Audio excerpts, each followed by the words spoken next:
Hey guys, what is up? So I am super excited. This is my first Halloween tutorial I've done this year. I finally found some time to do it. I know there's tons and tons of different sugar skull versions out there, plenty of tutorials, but for some reason I just felt drawn to doing a really kind of gold and black and white sugar skull only. So this is kind of what I came up with. I kind of just looked up different pictures online for inspiration and different designs, and I kind of just put in what I wanted. You could do more or less, or just take bits and pieces. Even for my hair, I just kind of found what was around my house. I just had this black flower and a clip-in flower, and this is just like a Mardi Gras necklace I just kind of stuck into my bun. So, you know, you could totally just throw on a black dress and some gold jewelry and just call it a night. So I really hope you enjoy. Let's just jump into the tutorial. So first I'm starting off with a clean face. I just used a moisturizer, and now I'm taking a white pencil. I like to use this to map out looks. So I'm just kind of going around my eye sockets. I'm not doing a perfect circle, just so it looks a little bit more realistic. So I'm just taking that and just mapping that out, and I like using a white pencil because if I make any mistakes, it's easy to go over later, or I can just smudge it away with my finger and it disappears. Now I'm just taking an eye primer. Just take whichever one's your favorite, and I'm running this all along the upper and lower lash line. Basically anywhere that we're going to be putting the shadow, which will be in that entire circle. Now I'm just taking a kind of skin tone shade, or just a very light crease shade that I'm going to use to help me blend out all the shades I'm going to use next. So this is kind of just like a peachy warm shade that I'm using. Now I'm taking a gray color. This is a light gray, and I'm going to start with that first because I'm going to be using a lot of black, so I really want the black to kind of blend out evenly. It doesn't have to be too even, it's whatever kind of look you're going for, but I was going for a little bit more glamorous and ghoulish, so I wanted everything to be nice and blended. I think now I'm adding a little bit of black in there, just to deepen it up, and then I'm highlighting my brown, kind of cleaning up a little bit so it doesn't look like a huge black mess. So I'm going to make sure that's really nice and blended. And then you can just keep layering on more and more black or gray, whatever you need to kind of get the look that you're going for. I'm even going to take this in the inner corner. I'm going to take that pretty heavily in the inner corner just so it looks a little bit more ghoulish. And I'm kind of avoid the lid space. It doesn't really matter too much because we're going to cover it, but I'm going to put a different color there so I'm not worrying about my lid at all. I'm just trying to get the crease nice and dark. So now I'm taking a little bit of kind of like a glitter glue, or it's like a really sticky base that works really well to hold on, you know, intense pigments. And I'm going to be taking kind of an antique gold black shimmery shade. This is actually from the Vice 4 palette. I've been kind of working with that today, and this is the shade called Crowbar. But I really liked the color of it, and I want to keep this look mostly black and gold. So I thought that would be a really pretty shadow. And I am running a little bit more of a dark black right along the edges there, just to define it a little bit more.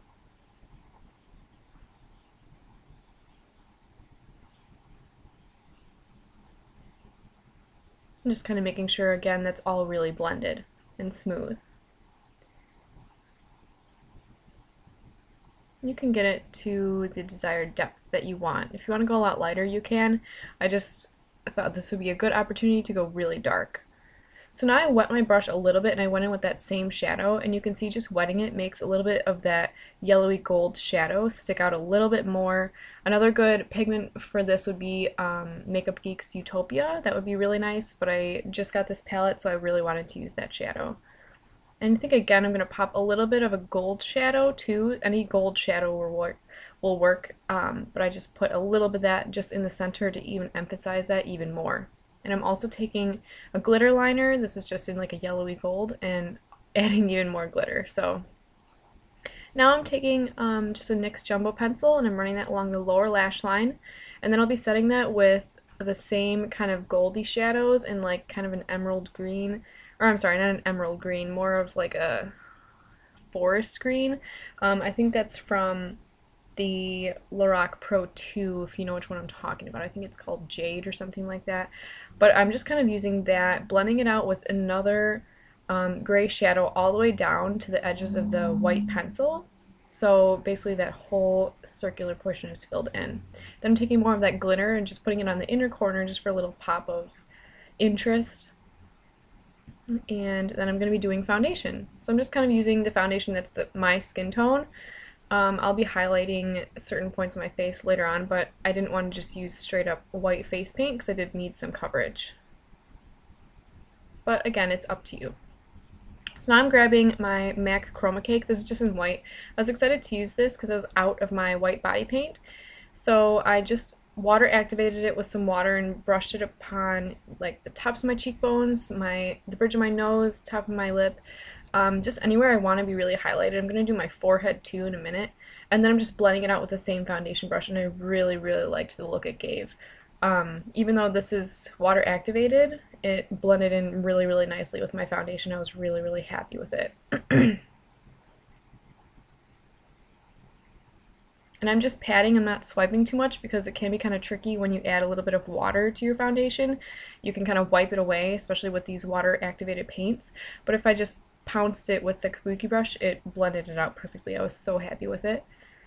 And now I'm just taking, these are going to be Mayron face paints, the black.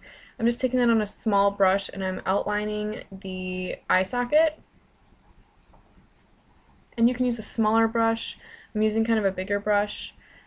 So I have a little bit less control, but this is a really forgiving look. So if your circles aren't perfectly even, or later on when we do the little scallops, if they're not perfectly even, it's okay. It's really easy to hide mistakes with this look. It's a really nice look actually if you need a last minute costume. I pretty much used everything other than a couple of the body paints that I had already in my collection. So I did not go out and buy anything for this look. So now I'm doing those little scallops. I'm just starting at the top. I'm trying to kind of keep them even on both sides. That's why I keep going back and forth. But it's completely up to you. I try to keep the scallops smaller towards the top and in between the nose. You can see I kind of made a mistake there, but I just wiped it away. And then as I got to the outer portions of my face, I made those scallops a little bit bigger, a little bit wider. But you could totally just do them all the same size.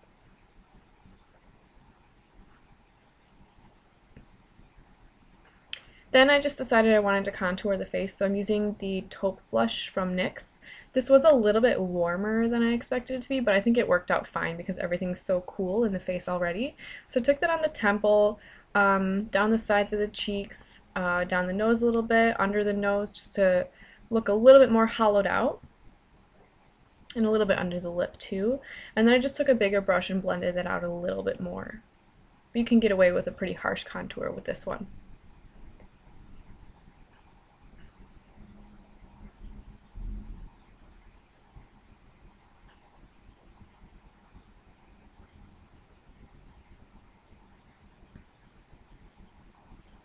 I also took a pigment and I just put it on the highest points of my face, put it on the forehead, tops of the cheekbones, top of the lip.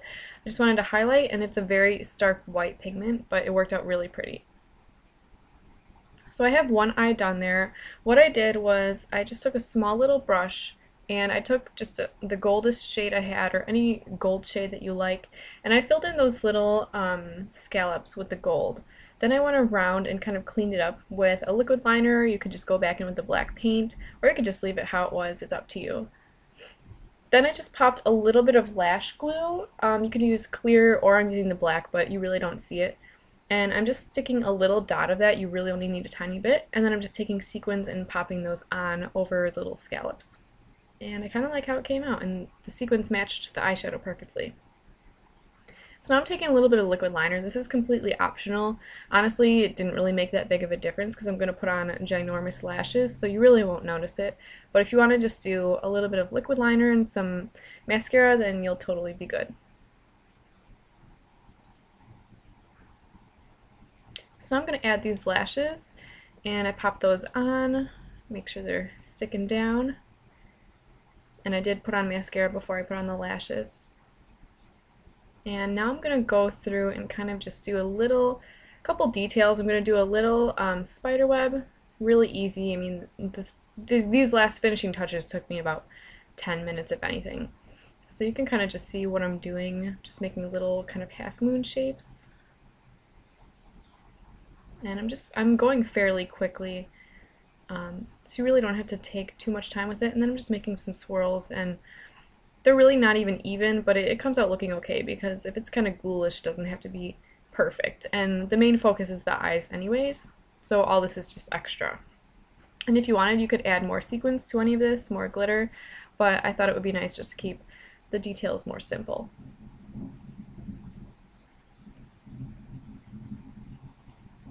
So then I'm going to put a little bit of concealer over my lips, powder it a little bit, and I'm just going to do some detailing on my chin. And obviously you can't see it, I was out of frame, but I'm kind of just doing a couple leaf shapes, and then I'm just doing some lines on my lips. I didn't want to do anything too complex.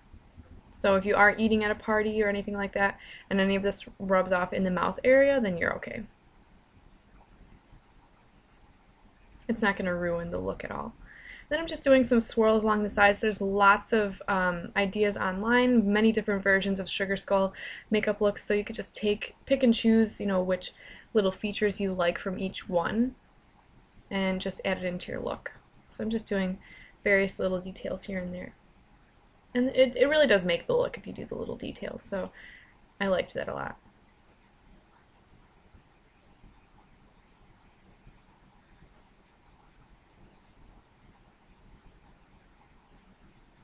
Then I went back in with that gold shade that I've been using. I filled in some of the leaves, and then I added a little bit of definition with kind of a bronze shade.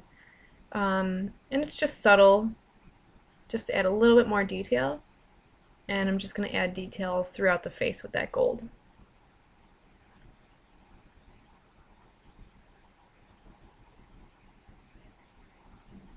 And then I'm going to brush a little bit of that over the lips, and then we're almost done.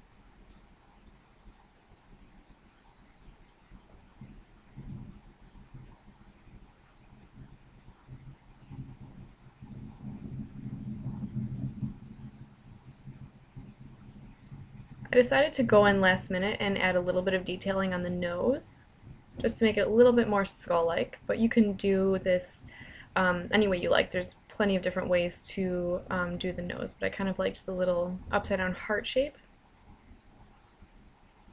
And I'm using face paint, and then once that gets a little bit more tacky, I'm just going to pop a little bit of gold shimmer on there.